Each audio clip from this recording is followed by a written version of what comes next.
तो एयरफोर्स के जरिए आज एक वीडियो जारी किया गया है जिसमें कि बताया गया है कि किस तरह से बालाकोट में एयर स्ट्राइक को अंजाम दिया गया था और 8 तारीख को यौमे तासीस है हिंदुस्तानी फजाइया का, उसके मद्देनजर इसे जारी किया गया है। साथ में एयरफोर्स चीफ ने यह भी इंतबा साफ साफ दिया है कि इस बार हम कोई लिहाज नहीं करेंगे। अगर किसी ने हिमाकत करने की कोशिश की, अपने तरफ से तो कुछ नहीं करेंगे, लेकिन अगर किसी ने हिमाकत की तो फिर कोई लिहाज नहीं किया जाएगा। रेंज कहां तक होगी वो पड़ोसी खुद अपना अंदाजा लगा ले। और जिसको हम कहते हैं ना कि वहाबलपुर जो कि मेन इनका मरकज है एयरफोर्स का, उनकी बेस है, फिर वो भी हमारे अगर निशाने पर आ जाए तो कोई ताज्जुब नहीं होना चाहिए। तो सामने वालों को समझना चाहिए जो कि सीधे न्यूक्लियर जंग की धमकी देते हैं। सर, ये न्यूक्लियर जंग की धमकी देना, न्यूक्लियर करना आज के दौर में, जबकि दुनिया ने उसके इतने दुष्परिणाम देखे हैं, ये कितना गैर जिम्मेदाराना बयान है। दुनिया के मंचों पर इस तरह की बात कहना, ये और आपको लगता है कि क्या आज के दौर में इस तरह की वॉर हो सकती है, या इस तरह की वॉर के लिए हम क्या तैयार नहीं होंगे उसको डिफेंस करने के लिए? मतलब इस धमकी का मकसद या मायने क्या है आज के दौर में? इमरान साहब, एक आपने देखा जी सर, जी आ रहा हूं त्रिपाठी जी से मेरा सवाल था जी। देखिए, दुनिया आज इस बात को बड़े खुसूसी तौर पे जानती है कि न्यूक्लियर वार हो नहीं सकता जी। इसलिए नहीं हो सकता कि सारे मुल्क जानते हैं कि न्यूक्लियर वार होने पे बहुत बड़े पैमाने पे जो तबाही मचेगी वो देख चुके हैं हम 1945 में। और 1945 के बाद देखिए, अमेरिका, रूस, हिंदुस्तान, पाकिस्तान, चाइना, इजराइल को लोग कहते हैं, उत्तरी कोरिया, इतने लोगों के पास तो न्यूक्लियर वॉरहेड्स हैं, लेकिन किसी ने ये करने की कोशिश नहीं की, क्योंकि जानते हैं कि ये इसका इस्तेमाल एक डिटरेंट के तौर पे किया जाता है कि हमारे पास भी और आपके पास भी, इसलिए बेहतर है हम लोग अपनी अपनी सरहद में, अपनी अपने हदों में रहें।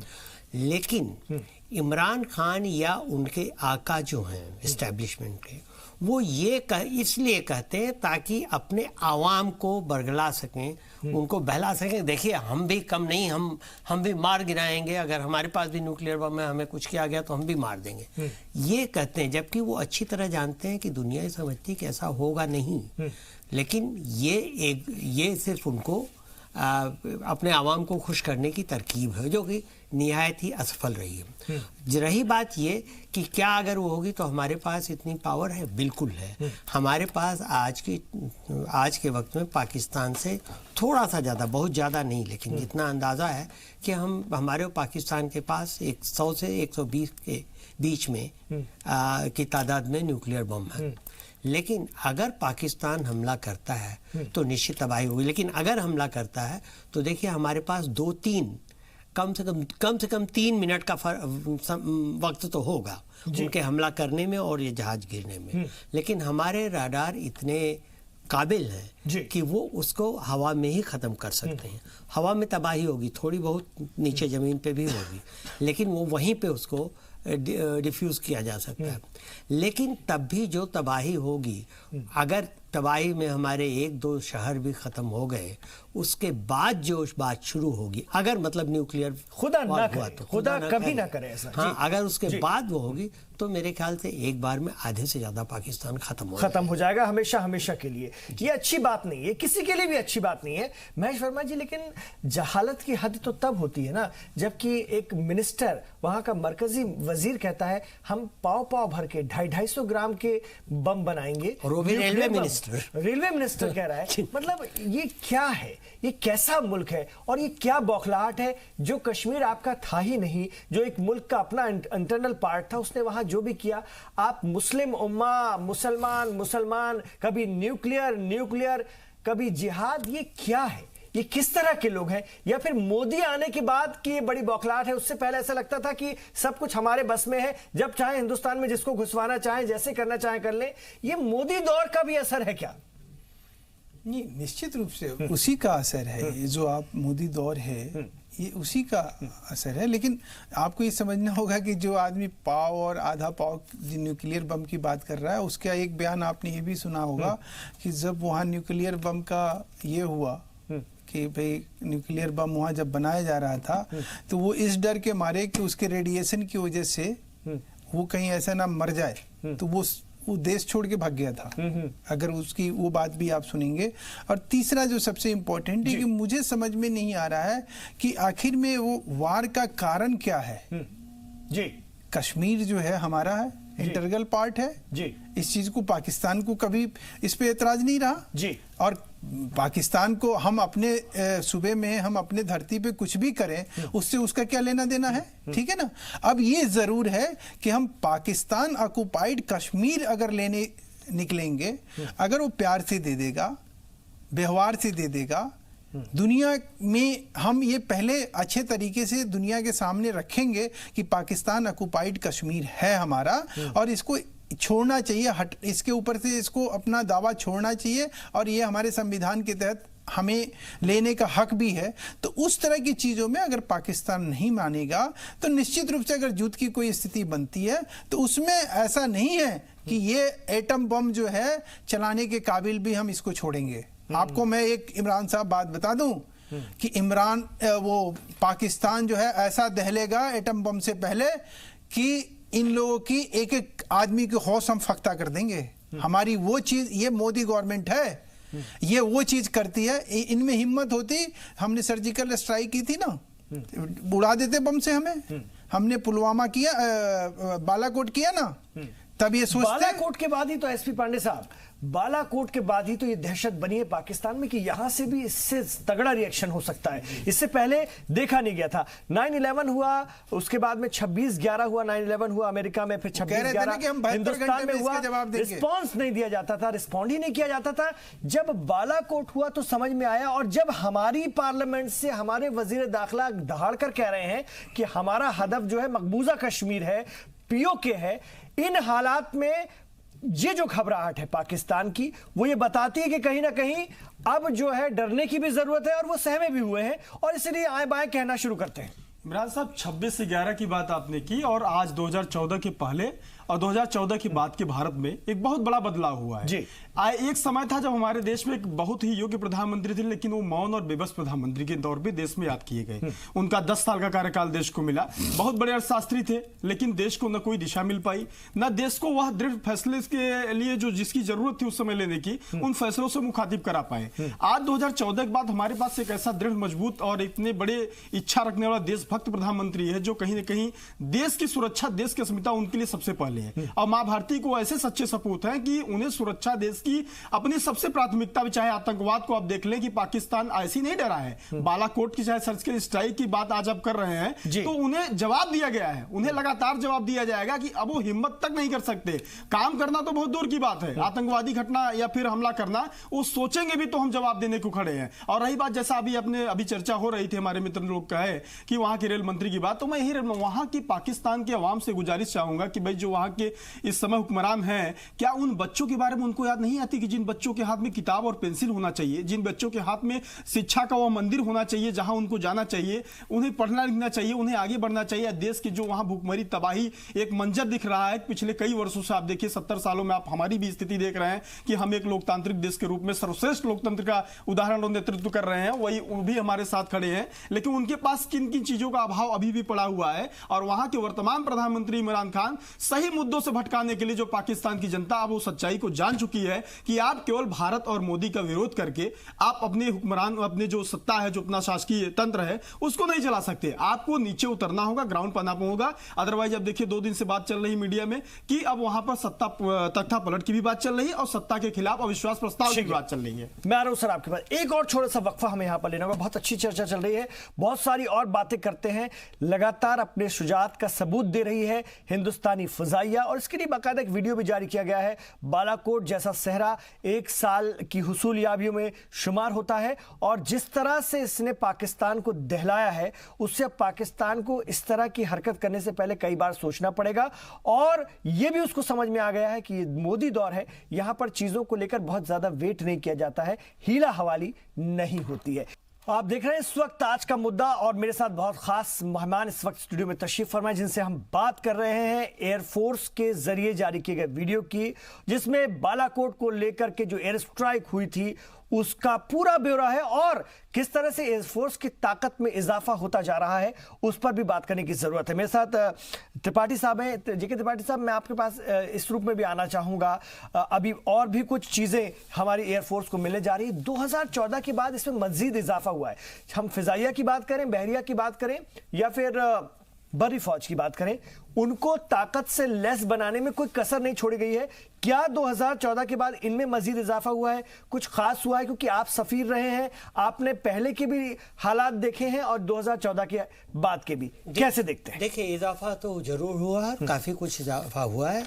हमारे जो एयरफोर्स है उसी में एक आपको नमूने के तौर पर बता दूं, राफेल जहाज जो था उसको खरीदने की बात 2004 से शुरू हुई थी और 2010 तक काफ़ी कुछ उसकी प्राइसेस नेगोशिएट हो गई और उसके बाद फिर सरकार ने उसको ठंडे बस्ते में डाल दिया, उस वक्त की सरकार ने, और वो 2014 तक चला। 2015 में बात शुरू हुई फिर से और अब फाइनली अब राफेल आ रहा है।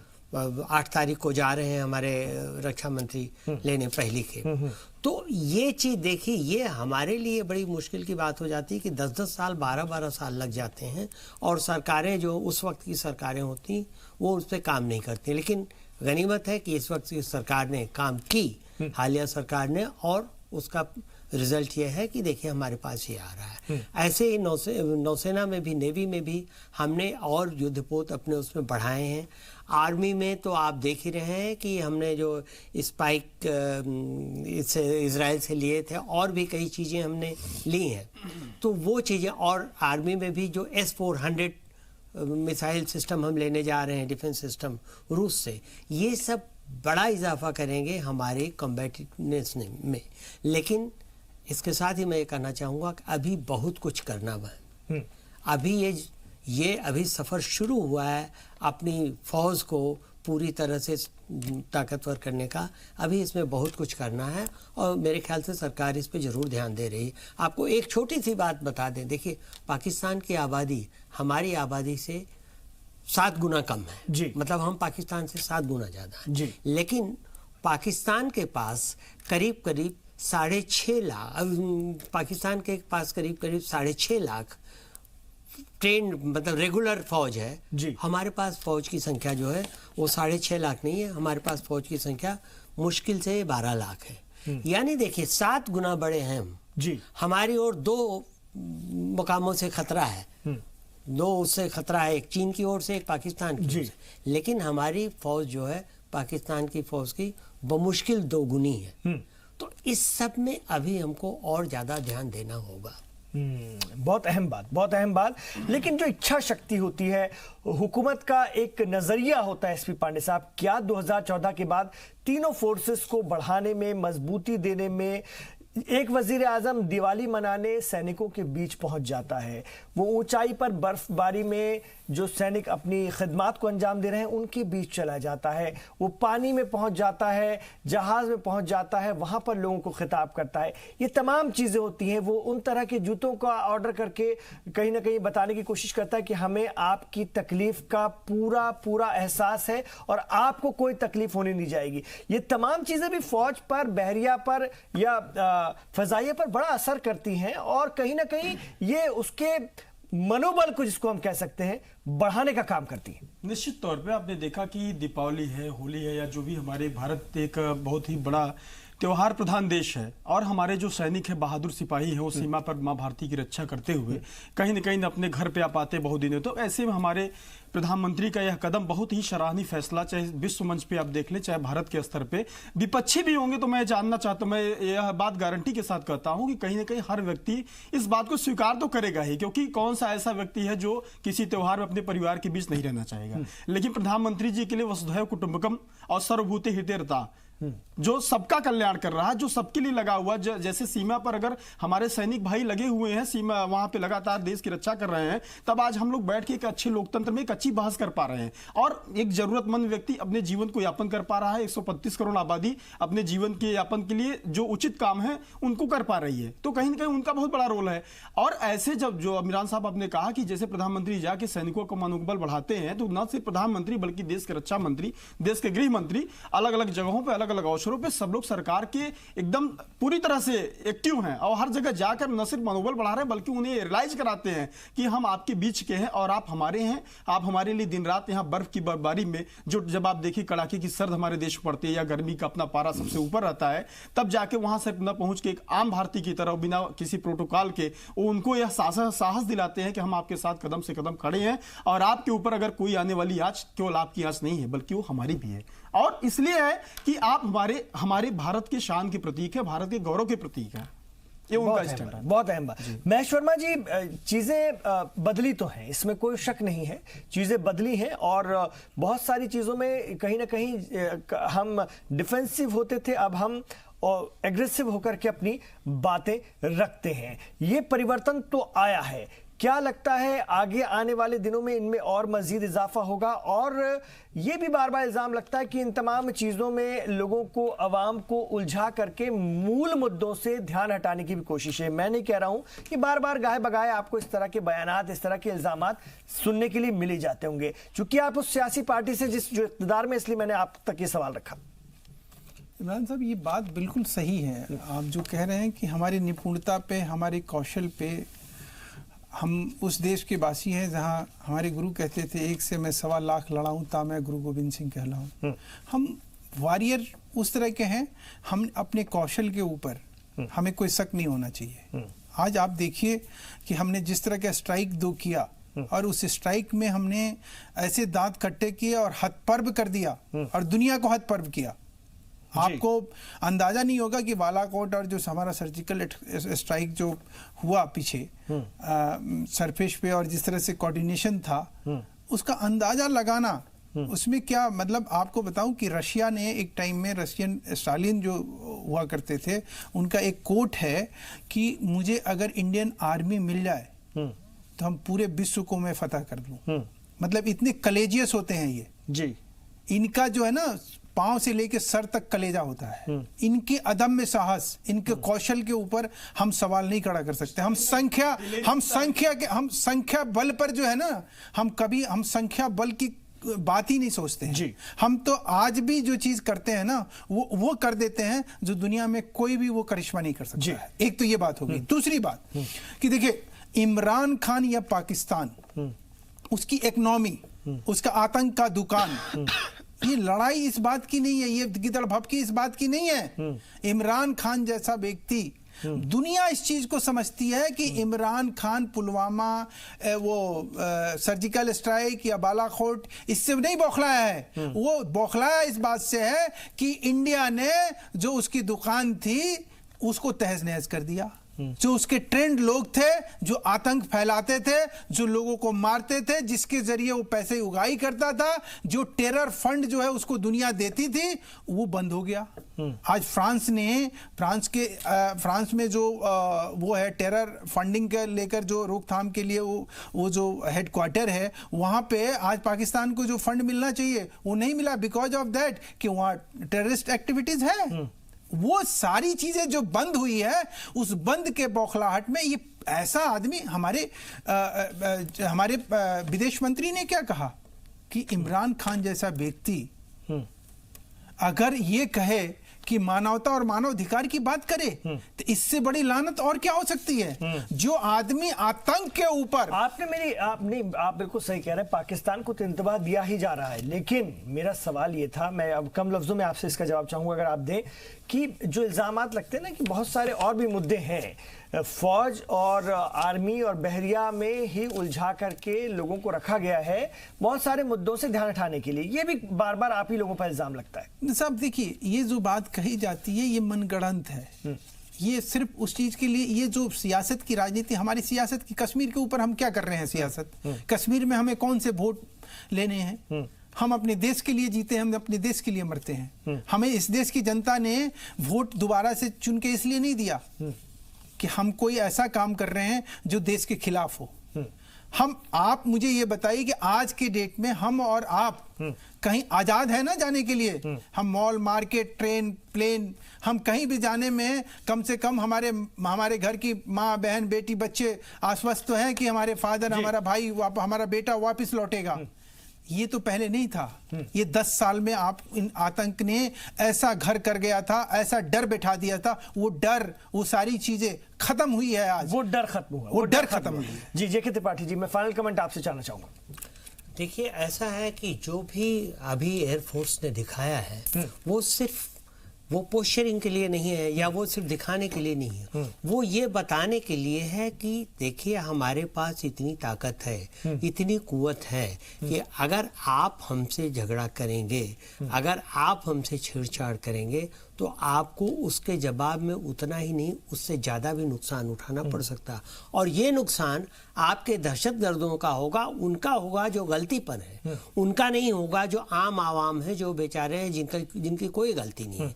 क्योंकि ये हमने दिखा दिया, और ये भी हमने दिखा दिया कि देखिए ऐसा है कि लड़ाइयाँ जो हैं जी, वो हथियारों से ही नहीं लड़ी जाती। लड़ाइयाँ आपकी अपनी कुव्वत से, आपकी अपनी हिम्मत से और आपकी अपनी रणनीति से लड़ी जाती हैं, जो हम लड़ रहे हैं। पाकिस्तान कितनी भी दहशतगर्दों को भेज रहा है, रक्तबीज की तरह वो आते जा रहे हैं, लेकिन फिर भी हम हार नहीं मानेंगे।